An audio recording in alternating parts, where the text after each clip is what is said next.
Well, speaking of a biography, a sports writer's life from the desk of a New York Times reporter is a behind-the-scenes look at the people and events that were part of the history of pro sports. Gerald Eskenazi has written sports for the New York Times for nearly 50 years and is the author of more than a dozen books. And he joins us this morning on the Suncoast Morning Magazine. Jerry, thanks for spending a few minutes with us. How are you? Hey, I got to tell you something about WWW. Yeah. I just came back from Italy, and when people give me their website, you know what they give me? Whoa. Yeah. Whoa. So that's what I say in Italian. Oh, Really? boy. Yeah, exactly. I don't know if you remember. I don't expect you to, but I had the privilege to take your journalism class at Adelphi back in 1982, and I'm glad to see you mention the alma mater in your book. Get out of here. Yeah. So I must have taught you well. You did. Yeah, it was a good class. It might have been the first year or second year you were there. I'm not sure. When did you start teaching that class? I want to say 79 or so. Oh, okay. I did it till about the early 80s. Yeah, I guess it was the third or fourth year you were there. But yeah, writing for newspapers was the class, and you took us all to the draft, I remember, and to a hockey game, the Islander game. It was a lot of amateur at the time. I thought it was great when I was teaching to be able to actually, to have a teacher like I was, who was a working journalist, because let's face it, most of the courses you take in college, you never actually got out into the field to do anything, So, if you were studying history, you didn't go visit any castles or anything, So if you were doing about writing, why not go to where the stories are? Well, that was the whole point. I was a business major there because I took some comm classes, and basically, you learned the theory of broadcasting and all that, but you didn't learn the actual doing it until you worked at the college radio station, which I did over there, WBAU. And like your class, you actually took us, we had to cover a game, and it was real practical experience, which I use to today. Did I take you to an Islanders game in which there were naked players, and in the locker room, my wife said to me that the fathers of the female students are going to have me arrested? That was our class, right. Okay. We had 2 girls, I think, in that class, or 2 or 3, and right. But are you still there teaching that class, or? No, I gave up teaching some time ago. I do a lot of speaking now, and of course, having written my memoirs, which, geez, it was just a great thrill, and it was just. And of course, it didn't really take that much work because I've lived it. So it's a great book. I just finished it the other day. It really gives a lot of the great stories, but it also explains the process of writing while covering a game. Maybe just give a touch of doing a running story and a sidebar of how you covered a sporting event. Yeah. Well, I think that most people who have done any writing at all in school, you remember they give you Christmas vacation in college or in high school, and they say, when you come back, give me 3 pages. Right. So you get 10 days to do it. Of course, you're not going to do it until the night before your school returns. Because why would any student ever do work on time? But for example, if I were to cover a Yankee game, and unfortunately most sports are at night now, most Major League sports are at night, I'd have to write an early edition story before the game starts, which means I get to Yankee Stadium 3:30, 4 o'clock. Talk to Joe Torre or A-Rod or whoever I'd be talking about, and then write 800 words or about 3 pages, 3 typewritten pages, about a game that hasn't even started yet. So really what you try to do is you try to avoid actually writing about the game itself. Because our first edition goes in about 7:30, and obviously since the game doesn't start till 7. So now I've already written 1 story, 3 typewritten pages. The game is on. You've got to write about, the game is, if you're lucky, the game is over, say, by 10 o'clock. I have till 11, which means 1 hour to write 800 words, which is pretty fast typing. Mm-hmm. But what I do as the game is going along is I've actually used some of my early edition story, and then I write about some of the runs that have scored in the game or some of the sidelights. And then when the game is over, I really just write about 3 or 4 what we call live paragraphs. So now I've written 2 stories. Now I've got the luxury of till 1 o'clock in the morning, 2 full hours to write another 3 pages about the game itself with the quotations from the manager and the players and to look up any interesting statistics that happen. So in the course of a game, which takes 2 hours and 50 minutes or 3 hours, I've actually spent 9 to 10 hours at the stadium, and I've written 3 complete stories. And amazingly, it's done on time.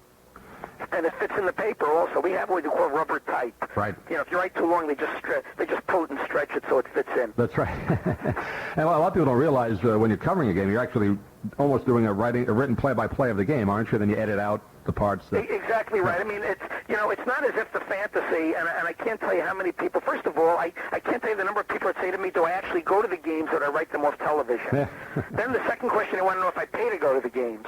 Right. So I tell everyone that I not only go to the games free, I have the best seat in the house, and then I get to see naked ball players afterwards. But you don't really get to enjoy a game the way you would as a fan because you're working, and let's face it, there is a lot of camaraderie in the press box, and you do have your times to fool around. And we have the luxury of instant replay like everyone else at home does. But you're really there to work. I'm not there really to jump up and down. In fact, there's a time-worn expression called no cheering in the press box. Mm-hmm. So we've adopted, those of us in the newspaper business, or some people call it a scam, we sort of have become sort of cynical, and we make fun of all the ball players while we're up there. Gerald Eskenazi joins us. A Sports Writer's Life is the name of the book, and you talk about in the book how sports writing changed in the early 60s stylistically. The old school guys like Dick Allen would pretty much just write the game story, description of the game, but not add a lot of the quotes and behind the scenes. And guys like yourself and Maury Allen, Phil Pepe kind of changed all that. Talk about that for a minute. Yeah, well, it used to be that ball players were interviewed before the games, and then when the games were over, the writers sat down and wrote the stories, and they very rarely used live quotes. In other words, unless it was something really significant that happened in the game, most of them would actually be writing what they saw, which is really not bad, but in today's modern world where people have become caffeinated by watching television, and they know the score, and they know the story, and they know the replay, the reader wants something more. There was a fairly well-known writer for the World Telegram in New York called Joe King, and he said, "Why should I interview?" He said, "I know more than those jerks do." And what happened is that with the rise of television, people were forced to go down into the locker room because the people at home, knew the result. So you couldn't write a story the way it was when I joined the New York Times, May 26, 1959. You would say the New York Yankees defeated the Washington Senators last night 3-2. Period. Mm-hmm. Mickey Mantle, got 2 hits. Whitey Ford did this. So and so did that. You couldn't get away with that anymore because people's tastes have changed. More sophisticated writers came along. They were better educated. Also, they drank less than the other writers. God, I mean, when I joined the paper, it was really still a drinking man's society. And I think that was a significant. And now, of course, as you guys know better than anyone, you've got 5 all news all the time cable channels on. Right. You're really competing with cable TV and all sports radio and all that kind of thing now. I was surprised to find out in the early '90s. I did a stint as the Times' TV sports columnist, and even back as far as recently as '91, '92, ABC, CBS, and NBC attracted 92% of the viewers. Now they get 49% of the viewers. So everyone's tastes have changed, and now you've got cable television with those little crawls underneath giving you instant news all the time. So when you write a sports story today, you've got to sex it up, and you've got to use, which for the New York Times once upon a time was a no-no. We have to use an adjective. Mm-hmm. And, that's what I try to do, and that's what a lot of my colleagues of the 60s did, and also sort of gotten in-depth behind the scenes, what guys were thinking of, what they had for lunch, what their mothers did, how many children they fathered out of wedlock, and that kind of stuff. That's a couple of books right there for a couple of those NBA players, yeah, that's a good idea for me. A Sports Writer's Life is the name of the book. Gerald Eskenazi talking with us on the program, and you tell an interesting story about how you started as a copy boy at the Times while going to CCNY, and you had actually a choice at that time, didn't you, either going to news or sports, and you chose sports. Why did you do that? Well, I was actually, my background was is really news writing, and I was the editor-in-chief of the City College paper. Waking up. I am having a real good time. AM 1220.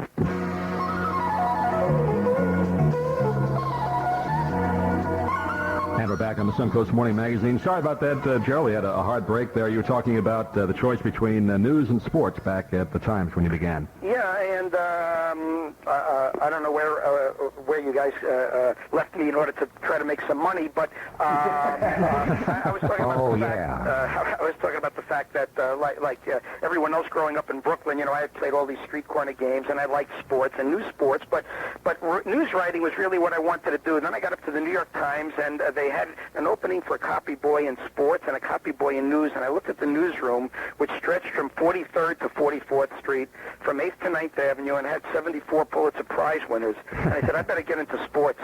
You know?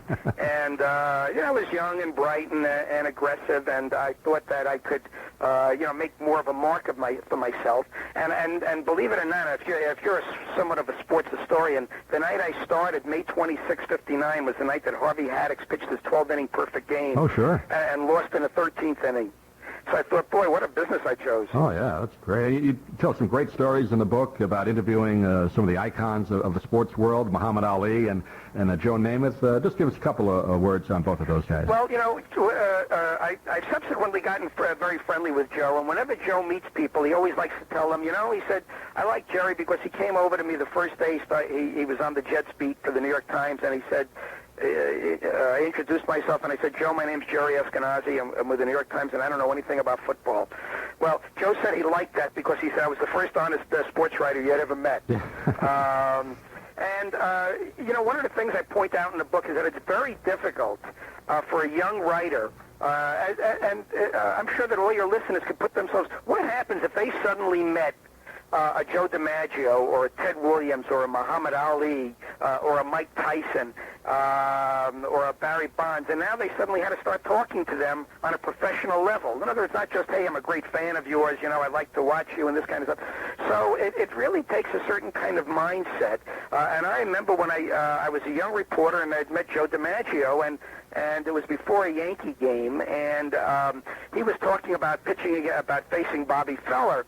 And I said something boy, I said, that must have been intimidating. And DiMaggio, who was obsessed with his privacy, as you guys well know, after he had married Marilyn Monroe, he was... Never talked about her. Yeah, everyone thought, he thought everyone was trying to... So he said to me, when I said to him, boy, I said, that must have been intimidating, to face Bob Feller. He looked at me and he said, well, now you're prying. So I thought to myself, oh, you dummy, here you waited your whole life to meet Joe DiMaggio, and you meet him, and now the first words out of your mouth, you say something stupid. He was kind of a strange man, though, wasn't he? Especially in his later years, right before he passed away. He was very private. Extremely private, and a friend of his who went to his 65th birthday party was telling me that he was driving him home for the party, and Joe was, like I say, 65 and probably had something to drink, and he nodded off. And as they were driving along, they hit a bump in the road, and DiMaggio sort of woke up and blurted out, those sons of a guns killed Marilyn. Oh. That's the most in-depth thing he probably ever said. Yeah, and then he went back to sleep again. Yeah. And of course I talk about Muhammad Ali, which is a different kind of story, because I was, 40 years ago, I was a considerably younger white guy, and although I've always been a white guy. Yes. And Muhammad Ali came along, and now suddenly reporters had to change the way they looked at race and the way they looked at America, and Ali made us think. I had a lot of problems with him, though. Not that he was difficult to talk to. He was the easiest guy in the world to talk to, and you always got a story. But I always felt that he had surrounded himself with a lot of these hoodlums, who made these prison conversions, and I thought that he was basically an anti-white kind of guy.